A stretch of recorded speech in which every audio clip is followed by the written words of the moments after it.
જિલ્લા સંકલન બેઠકમાં ધારાસભ્ય પ્રદ્યુમનસિંહ જાડેજાએ કેટલાક પ્રશ્ન મુદ્દે રજૂઆત કરી. આપણે દર જિલ્લા સંકલન હોય છે મહિને ભુજ, તો અત્યારે કલેક્ટર સાહેબ પણ નવા આવ્યા છે અને શાંતિની સાંભળ્યા. મારો પ્રશ્ન મેન નખત્રાણા ટાઉન હોલનો એ ઘણો ટાઈમથી હાલે છે, તો એની એમને એમ કીધું કે દરખાસ્તમાં મૂકી છે તો તાત્કાલિક કામ થાય નખત્રાણા ટાઉન હોલ. એના પછી આપણે લખપત તાલુકાનું દયાપર કોલેજ એ જે ફોરેસ્ટમાં જમીન આવે છે તો એની એનઓસી માટે પણ મુખ્યમંત્રી મંજૂર આપી દીધી છે, તો એ તાત્કાલિક શરૂ થાય એના માટે. એના સિવાય બેબર જાબરી ડેમ એનું જે રેવન્યુનું ને ફોરેસ્ટનું જે હાલે છે મેટર એ તાત્કાલિક પૂરી થાય પાણી માટે.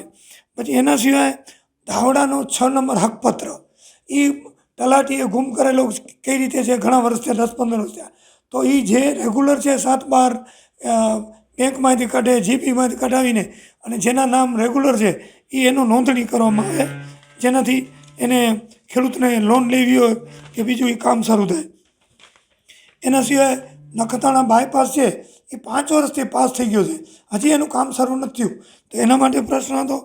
એના સિવાય આપણે છારી ફુલાઈ 60 પૈકી 58 નંબર જમીન છે. છારી ફુલાઈમાં 10 ગામ આજુબાજુ આવે છે.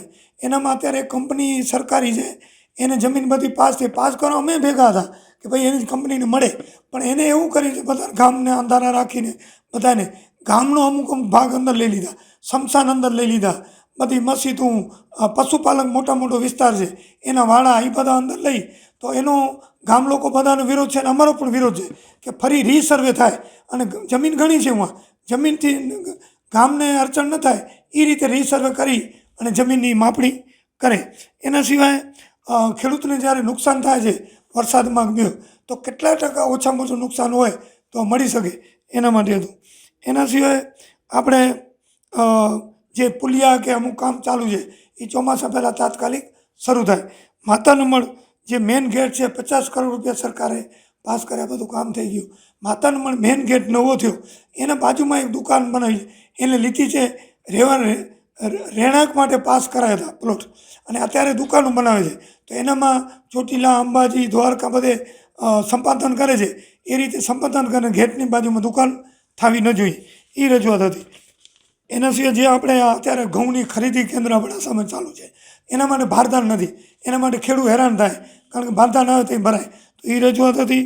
એના સિવાય જે આપણે ચૂંટણી આવે ને એટલે બધાની બંદૂકો લઈ લે, ખેડૂત પાસે હોય ને એ જમા કરે, ચૂંટણી પતે એટલે આપી દે, પણ અબડાસાની હજી આપી નથી, તો ખેડૂતોની માંગણી હતી એ પણ રજૂઆત કરી.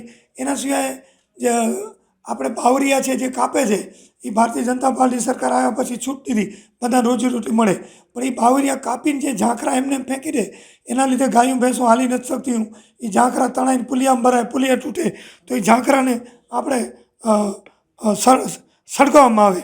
અને એના સિવાય રોડની સાઈડમાં જે જારી કટિંગ છે, પેચિંગ છે એ તાત્કાલિક થાય. પાણીની નર્મદાનું પાણી પીવાનું બિલકુલ ઓછું આવે છે. અબડાસા, લખપત, નખત્રાણા પીવાની બહુ તક પશુધનની બાજુ વધારે છે, તો પાણી આવતું નથી. તો આ બધી રજૂઆતો આ સંકલનમાં હતી અમારી.